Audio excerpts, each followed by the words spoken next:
প্রাচীন রথযাত্রা উৎসব হয়, সেই দুটো প্রাচীন মানে অত্যন্ত পুরনো। ডেমুরিয়া রথযাত্রা প্রায় 300 বছরের, আর 280 বছরের রথযাত্রা মহিষাদল। পরবর্তীকালে আমাদের দীঘাতে আজকে নতুন রথযাত্রা উৎসব শুরু হলো মুখ্যমন্ত্রীর হাত ধরে। তো মোটামুটিভাবে রথযাত্রা, ডেমুরিয়া রথযাত্রা, এটা বহু দূর দূরান্ত থেকে মানুষরা আসেন। এটা একটা পৌরাণিক একটা ইতিহাস আছে এই রথযাত্রায়। এখানে আমরা মানুষদের কাছে শুনেছি যে এখানে যে মহাপ্রভুর যে মন্দির, আগে যে মন্দির ছিল, সেই মন্দিরে মহাপ্রভু যে থাকতেন, মহাপ্রভু ঠাকুর মহাপ্রভুকে পাওয়া গিয়েছিল এখানে। সেটার ইতিহাস আমরা জানি না। সেখান থেকেই এখানে মহাপ্রভুর আরাধনা হয়, রথযাত্রা উৎসব হয়। পরবর্তীকালে কয়েক বছর আগে রাজ্য সরকার এই মেলাকে স্বীকৃতি দিয়েছেন। ওই মেলা অত্যন্ত সম্প্রীতি মেলা। এই মেলাতে রথযাত্রা হিন্দু ধর্মের রীতিনীতি সব কিছু মেনেই আমাদের দাপর যুগ থেকে আমাদের দেশে মানব সমাজে মহাভারতের যুদ্ধের পরে রথযাত্রা শুরু হয়। এই মহাভারতের যুদ্ধের শেষ দিন থেকে এটা কৃষ্ণ বলেছিলেন যে আগামী দিনে যুগ যুগ ধরে আমাদের সমাজে রথযাত্রা শুরু হবে, চলবে। এই জন্যেই তিনি রথে চেপে হস্তিনাপুর ফিরে এসেছিলেন। কুরুক্ষেত্র থেকে রথে চেপে হস্তিনাপুর ফিরে এসেছিলেন।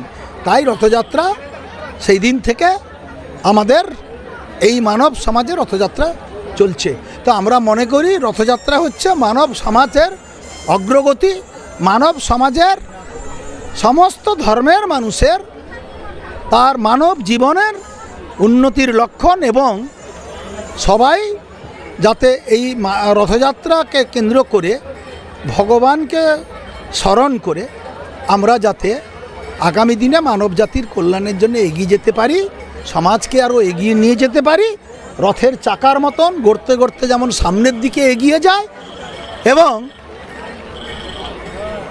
তাতে সমাজও এগিয়ে যায়। এবং এটা আপনারা জানবেন, যখন মহাপ্রভু মন্দির থেকে বেরান, মাসির ঘরে যখন যান, একেবারে তার মাসির ঘরটা সোজা হয়, কখনো বাঁক নেয় না, কখনো রথ বেঁকে গিয়ে মাসির বাড়িতে মহাপ্রভু থাকেন না, একেবারে সরাসরি। অর্থাৎ আমাদের মানব সমাজ একেবারে সোজা পথে যাতে হাঁটতে পারে, চলতে পারে, তার জন্য সেই রীতিনীতি মেনেই একেবারে স্ট্রেট লাইনে, সোজা লাইনে মহাপ্রভুর এই যে মাসির বাড়ি, একেবারে সোজা এসে মাসির বাড়ি সোজা।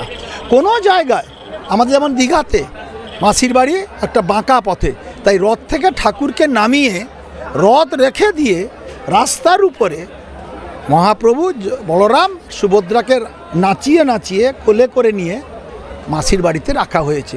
তাই কখনো রথ বাঁকা পথে যাবে না, তাই জন্য সমাজ, মানব সমাজ কখনো বাঁকা পথে চলবে না, এটা ভগবান কৃষ্ণের কথা। সেই জন্যেই মাসির বাড়িতে তিনি আজ থেকেই তিনি মাসির বাড়িতেই থাকবেন সব জায়গায়। এটা পশ্চিমবঙ্গের ইতিহাস, সংস্কৃতি, কৃষ্টি, সর্বত্রই প্রশাসন, সরকারি মেলা হতে পারে, বেসরকারি মেলা হতে পারে, সর্বত্রই সরকার প্রশাসন এই মেলায় যাতে কোনো অসুবিধা না হয়, অর্থাৎ মানুষের যাতে কোনো অসুবিধা না হয় উৎসবে যোগ দিতে, তার জন্যে প্রশাসন সব জায়গায় দাঁড়িয়ে সহযোগিতা করে। একদিকে দীঘা জগন্নাথ মন্দির আজকে শুভ উদ্বোধন, অন্যদিকে ডেমুরিয়া প্রাচীনতম মেলার শুভ উদ্বোধন। সাধারণ মানুষের কতটুকু আবেগ দেখতে পাচ্ছি? আবেগ রথযাত্রা যেখানে হয়, আমি রাস্তা দিয়ে এলাম, বাচ্চা বাচ্চা ছেলেরা থার্মোকলে রথ করেছে, সেখানে শয়ে শয়ে মানুষ। আমি রাস্তা পার করে আমাদের কিছু ভলেন্টিয়ারকে বলে রাস্তা পার করে আমি এলাম। রথ হচ্ছে আবেগ, এটা মানুষের, হিন্দু ধর্মের মধ্যে বেশি করে আবেগ থাকলেও সমস্ত ধর্মের মানুষ, যেমন মায়াপুর থেকে আজকে যে দীঘাতে যে তারা বিদেশি যারা নাগরিক, তারা কৃষ্ণের নাম করে তারা রাস্তায় নাচতে নাচতে কীর্তন করে তারা যাচ্ছে। তো স্বভাবতই কারণেই এখানে সে কে জৈন, কে খ্রিস্টান, কে মুসলিম, কে হিন্দু, এটাতে সব মানুষের একটা আবেগ রথমেলাকে কেন্দ্র করে।